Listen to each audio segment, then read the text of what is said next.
Hi, എല്ലാവർക്കും പുതിയൊരു വീഡിയോയിലേക്ക് സ്വാഗതം. ചിന്താമണിക്ക് നല്ല ടെൻഷനാണ് സൂരജിനെ അവിടെ നിർത്തിയിട്ട് കല്യാണത്തിന് പോകാൻ. കാരണം മീനു അവിടെ ഉണ്ടെങ്കിലോ എന്ന് ഓർത്തിട്ട് അവൾ മീനുവിൻ്റെ അടുത്ത് ചെന്നിട്ട് അത് ചോദിക്കുന്നുണ്ട്. മീനുവിന് നാളെ പരിപാടി എന്തെങ്കിലും ഉണ്ടോ എന്ന്. അവൾ പറയും നാളെ ഒരു ബുക്കിംഗ് ഉണ്ട്, അവിടെ പോകേണ്ട ആവശ്യമുണ്ടെന്ന്. അപ്പം മീനു നാളെ ഫ്രീ അല്ലാന്ന് അറിയുമ്പോൾ ചിന്താമണിക്ക് സമാധാനമാവും. അവർ നാളെ കല്യാണത്തിന് പോകുന്ന കാര്യമൊക്കെ പറയുന്നുണ്ട്. പിന്നീട് പിറ്റേന്ന് രാവിലെ ചിന്താമണി അമ്മാമ്മയും കല്യാണത്തിന് പോകാൻ വേണ്ടി തയ്യാറായി നിൽക്കുകയാണ്. അമ്മമ്മ ചോദിക്കുന്നുണ്ട് സൂരജിന് കാപ്പി കൊടുത്തോന്ന്. അവൾ പറയും അതിന് സൂരജേട്ടൻ ഇതുവരെ എഴുന്നേറ്റില്ല എന്ന്. അമ്മമ്മ പറയും നിന്നെയല്ലേ ഏൽപ്പിച്ചിട്ടുള്ളത് സൂരജിന് കാപ്പി കൊടുക്കണമെന്ന്, എന്നിട്ട് അവനെ എന്താ വിളിച്ച് കൊടുക്കാഞ്ഞെന്ന്. അവൾ പറയും അമ്മമ്മയ്ക്ക് അറിയാമല്ലോ സൂരജേട്ടനെ ഉറക്കത്തിൽ വിളിക്കുന്ന ഇഷ്ടമില്ലെന്ന്, അതുകൊണ്ടാണ് ഞാൻ വിളിക്കാഞ്ഞെന്ന്. അമ്മമ്മ സൂരജിനെ വിളിക്കാൻ വേണ്ടി പോകും. സൂരജിൻ്റെ അടുത്ത് നിന്ന് അവനോട് എണീക്കാൻ പറയുമ്പോൾ അവൻ പറയുന്നുണ്ട് ഞാൻ പറഞ്ഞതല്ലേ ഇന്ന് ഞാൻ പോകുന്നില്ല, ഇവിടെ ഇരുന്നാ ചെയ്യുന്നതെന്ന്, എനിക്കാണെങ്കിൽ ചെറിയൊരു തലവേദനയൊക്കെ ഉണ്ടെന്ന്. അമ്മമ്മ നെറ്റിയെ തൊട്ട് നോക്കിയിട്ട് പറയും നല്ല പനിയുണ്ടല്ലോ, എന്നാൽ വാ നമുക്ക് മരുന്ന് മേടിക്കാൻ പോകാമെന്ന്. അവൻ പറയും അതിൻ്റെ ഒന്നും ആവശ്യമില്ല, ഞാൻ ഇവിടുന്ന് ഏതെങ്കിലും മരുന്ന് കഴിച്ചോളാന്ന്. ഈ സമയമാണ് ചിന്താമണി പുറത്ത് മീനുവിനെ കണ്ട് അവളുടെ അടുത്തേക്ക് ചെല്ലും. മീനു അല്ലേ പറഞ്ഞത് ഇന്ന് എവിടെയോ പോകാനുണ്ടെന്ന്, എന്നിട്ട് പോകുന്നില്ലേ? അവൾ പറയും നാരായണൻ രാവിലെ എന്നെ വിളിച്ചിട്ട് പറഞ്ഞു ഇത്രയും ദൂരം മീനു വെറുതെ കഷ്ടപ്പെട്ട് വരണ്ട, നാരായണൻ പൊക്കോളാന്ന്, ബാക്കി പണിക്കാരും കൂടെ കൂട്ടിയിട്ടുണ്ട്. അത് കേൾക്കുമ്പോൾ ചിന്താമണിക്ക് ദേഷ്യം വരും. മീനു ശരിക്കും ഒന്ന് ആലോചിച്ച് നോക്കിക്കേ, വേറെ എവിടെയെങ്കിലും പോകാനുണ്ടോയെന്ന്. മീനു പറയും അതെന്ത് പറ്റി, ഞാൻ ഇവിടെ നിൽക്കുന്നതിൽ ചിന്താമണിക്ക് എന്തെങ്കിലും കുഴപ്പമുണ്ടോ, എന്നെ സ്വസ്ഥമായിട്ട് ഇരിക്കാൻ അനുവദിക്കത്തില്ലേ, എന്നെ ഇവിടുന്ന് ഓടിച്ചുവിടാൻ നോക്കുവാണോ? അവൾ പറയും അതൊന്നും അല്ല. അല്ല മീനുവിൻ്റെ അമ്മ ഇവിടെ ഇല്ലേ? അവൾ പറയും ഇല്ലല്ലോ, അമ്മ അമ്പലത്തിൽ പോയേക്കുവാ, ഇന്ന് വ്യാഴാഴ്ചയല്ലേ, 2-3 അമ്പലങ്ങളിലൊക്കെ കയറിയിട്ടേ വരൂ. ഇന്ന് ചിന്താമണിയെ കാണാൻ നല്ല സുന്ദരിയായിട്ടുണ്ടല്ലോ, കല്യാണത്തിന് പോകാൻ ഒരുങ്ങി വന്നതല്ലേ? ചിന്താമണി പറയുന്നുണ്ട് അതേന്ന്. മീനു പറയും ഇന്ന് ചിന്താമണി ഫ്രീ ആയിരുന്നെങ്കിൽ ഞാൻ കടുകുമാങ്ങ അച്ചാറിടുന്ന എങ്ങനെയാണെന്ന് പഠിപ്പിക്കായിരുന്നു. ഈ സമയം ചിന്താമണി അകത്തേക്ക് പോട്ടെ എന്നും പറഞ്ഞ് പോകുന്നുണ്ട്. അവളുടെ മനസ്സിലാണെങ്കിൽ എങ്ങനെ ഇവിടെ നിൽക്കണം, സൂരജിനെയും മീനുവിനെയും ഇവിടെ ഒറ്റയ്ക്കാക്കി പോകരുതെന്നാണ്. അമ്മാമ്മ പുറത്തേക്ക് വന്ന് ചോദിക്കും നീ ഇതെവിടെ ആയിരുന്നു, ഞാൻ എത്ര നേരം നിന്നെ നോക്കി. അവൾ പറയും എനിക്കൊരു തലവേദന പോലെ, ഞാൻ പനിക്കൂർക്കല പറിക്കാൻ പോയതാ, അതിട്ടൊരു വെള്ളം കുടിക്കാൻ, അതിൻ്റെ തലവേദനയ്ക്ക് പനിക്കൂർക്കലായിട്ട് വെള്ളം കുടിക്കാൻ നിന്നോട് ആരാ പറഞ്ഞത്? ചിന്താമണി പറയും ഞാൻ യൂട്യൂബിലൊക്കെ കണ്ടല്ലോ എന്ന്. ഈ സമയം അവർക്ക് പോകാനുള്ള വണ്ടി വരുന്നുണ്ട്. അമ്മമ്മ പറയും ദേ വണ്ടി വന്നു നീങ്ങ് വാ. അവൾ പറയും ഞാൻ വരുന്നില്ല അമ്മാമ്മ, എനിക്ക് ഭയങ്കര തലവേദന. അമ്മമ്മ പറയും അതൊക്കെ നമുക്ക് പോകുന്ന വഴിക്ക് മരുന്ന് മേടിക്കാം, ഒറ്റയ്ക്ക് പോകാൻ എനിക്ക് പറ്റത്തില്ല, ഇത്രയും കാര്യമായിട്ട് അവർ വിളിച്ചല്ലേ, നീയും എൻ്റെ കൂടെ വന്നേ പറ്റൂ. അവൾ പറയുന്നുണ്ട് പ്ലീസ് അമ്മാമ്മ എനിക്ക് തീരെ വയ്യാത്തോണ്ടാ. അമ്മമ്മ പറയും നിൻ്റെ അടവെല്ലാം കൈ വെച്ചോ, നമുക്ക് പോകുന്ന വഴിക്ക് മരുന്ന് മേടിക്കാം, നീ ഇങ്ങ് വാന്ന്. ആ സമയം മീനും അങ്ങോട്ട് കയറി വരും. എന്തു പറ്റി അമ്മാമ്മയും കൊച്ചുമോളും കൂടെ രാവിലെ തന്നെ വഴക്കുണ്ടാക്കുന്നത്? അമ്മമ്മ പറയും എൻ്റെ മീനു ഞങ്ങൾ കല്യാണത്തിന് പോകാൻ വേണ്ടി ഇറങ്ങിയതാ, ഇപ്പം ദേ ഇവള് വരുന്നില്ലെന്ന്, ഇവൾക്ക് തലവേദനയാണ്. മീനു പറയും തലവേദന ആണെങ്കിൽ മരുന്ന് ഞാൻ തരാം. ചിന്താമണി പറയും അതിൻ്റെ ആവശ്യമില്ല, എനിക്ക് അമ്മമ്മ പോകുന്ന വഴിക്ക് മേടിച്ചു തന്നോളും. എന്നാൽ ശരി മീനു ഞങ്ങൾ ഇറങ്ങട്ടെ എന്നും പറഞ്ഞ് അവർ ഇറങ്ങാൻ തുടങ്ങും. അതിനു മുന്നേ മീനുവിനോട് പറയുന്നുണ്ട് മീനു സൂരജ് ഇവിടെയുണ്ട്, അവൻ ഇന്ന് പോകുന്നില്ല, അവനാണെങ്കിൽ ചെറിയൊരു പനിയൊക്കെ ഉണ്ട്, ഇടയ്ക്കൊന്ന് ശ്രദ്ധിച്ചോണേ.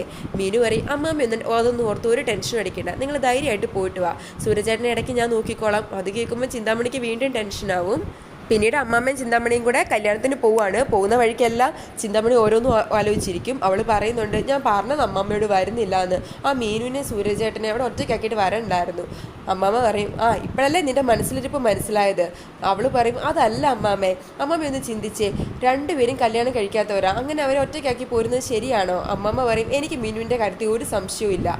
ചിന്താമണി പറയും പിന്നെ അവളെ അമ്മാമ്മയ്ക്ക് അറിയാൻ മേലാഞ്ഞിട്ടാ, അന്നാ മീനൂസ് കിച്ചൻ പൂട്ടിയപ്പോൾ സൂരജേട്ടനെ സോപ്പിടാൻ വേണ്ടി ഉണ്ണിയപ്പൊക്കെ ഉണ്ടാക്കിക്കൊണ്ട് വന്നതല്ലേ. അമ്മമ്മ പറയും ഉണ്ടാക്കിക്കൊണ്ട് വന്നിട്ട് അത് മീനു ഉണ്ടാക്കിയതാന്നും പറഞ്ഞല്ലല്ലോ നീ സൂരജിന് കൊടുത്തത്, നീ ഉണ്ടാക്കിയതാന്നും പറഞ്ഞല്ലേ. അത് കേട്ട് അവൾക്ക് വീണ്ടും ദേഷ്യം വരും. അവൾ ചിന്തിക്കും സ്വന്തം അമ്മാമ്മയായി പോയി, ഇല്ലെങ്കിൽ നല്ല വർത്താനം പറയായിരുന്നു. അവർ പറയും നീ എന്തേലും ഉണ്ടെ പെറുപെറുക്കാതെ മുഖത്ത് നോക്കി പറ.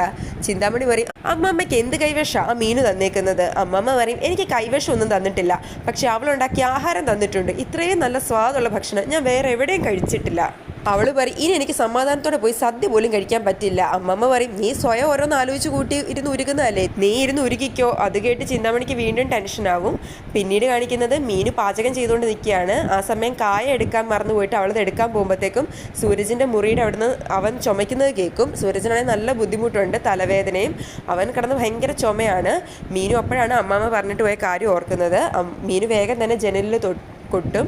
ആരാന്ന് സൂരജ് ചോദിക്കുമ്പോൾ അവൾ പറയും മീനുവാ. എന്താണെന്ന് ചോദിക്കുമ്പോൾ അവൾ പറയും സാർ ഒന്ന് ജനൽ തുറക്കാവൂന്ന്. സൂരജ് ഒരു വ്യക്തി എഴുന്നേറ്റ് വന്ന് ജനൽ തുറന്നിട്ട് എന്താണെന്ന് ചോദിക്കും. മീനു പറയും അമ്മമ്മ പറഞ്ഞിരുന്നു സാറിന് വയ്യാതിരിക്കും, ഇടയ്ക്കൊന്ന് ശ്രദ്ധിച്ചോണെന്ന്, സാർ ചുമയ്ക്കുന്ന കേട്ടിട്ട് വന്നതാ.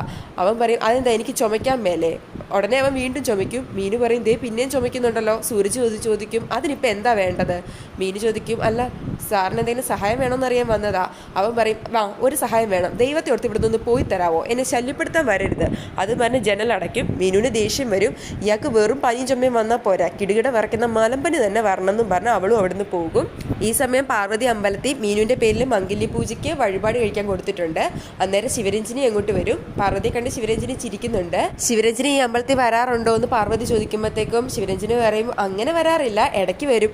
ഞാനിവിടെ എൻ്റെ മകളുടെ പേരിൽ പാൽക്കാവടി നേർന്നിരുന്നു, അത് നടത്താൻ പറ്റിയില്ല, ഇപ്പോൾ ഒരു മംഗല്യ പൂജയ്ക്ക് വഴിപാട് കഴിപ്പിക്കാൻ വന്നതാണ്. പാർവതി ഇവിടെ വരാറുണ്ടോ എന്ന് ചോദിക്കുമ്പോഴത്തേക്കും പാർവതി പറയും ഞാനും അങ്ങനെ വരാറില്ല, ഇപ്പം മീനുവിൻ്റെ പേര് മംഗല്യ പൂജയ്ക്ക് വഴിപാട് കഴിപ്പിക്കാൻ വന്നതാണ്. ശിവരഞ്ജിനി പറയും ആഹാ അത് കൊള്ളാലോ, എന്നാൽ ശരി ഞാൻ പോയി ചീട്ട് എഴുതിക്കട്ടെ, പാർവതി നടന്നോളാൻ. ശിവരഞ്ജിനി പോകാൻ തുടങ്ങുമ്പോൾ പാർവതി അവരെ വിളിച്ചിട്ട് പറയുന്നുണ്ട് ശിവരഞ്ജിനിയും മീനും തമ്മിൽ എന്തൊക്കെ തെറ്റിദ്ധാരണകളുണ്ടെന്ന് അറിയാം. ഒരിക്കലും എൻ്റെ മോള് ശിവരഞ്ജിനിയോ നിങ്ങളുടെ സ്ഥാപനത്തിനെയോ നശിപ്പിക്കാൻ വേണ്ടി ഒന്നും ചെയ്യില്ല. ഈ സമയം മീനു സൂരജിനെ വീടിനകത്തേക്ക് ഓടി ചെല്ലുന്നുണ്ട്. അന്നേരം കാണുന്നത് അടുക്കളയിൽ സൂരജ് നിലത്ത് വീണ് കിടക്കുന്നതാണ്. അടുത്ത് തന്നെ പാത്രമൊക്കെ താഴെ കിടപ്പുണ്ട്. അയ്യോ സൂരജ് സാർ എന്ന് പറഞ്ഞ് മീനു ഓടി വന്ന് അവനെ പൊക്കിയെടുക്കാൻ നോക്കും. അവനാണെങ്കിൽ അബോധാവസ്ഥയിലാണ്. മീനു തൊട്ട് നോക്കുമ്പോൾ നല്ല പനിയുണ്ട് അവന്. അയ്യോ നല്ല ചൂടുണ്ടല്ലോ എന്ന് പറഞ്ഞ് മീനു ആവലാതിപ്പെട്ടിരിക്കുന്ന കാണിച്ചുകൊണ്ടാണ് ഇന്നത്തെ എപ്പിസോഡ് അവസാനിക്കുന്നത്.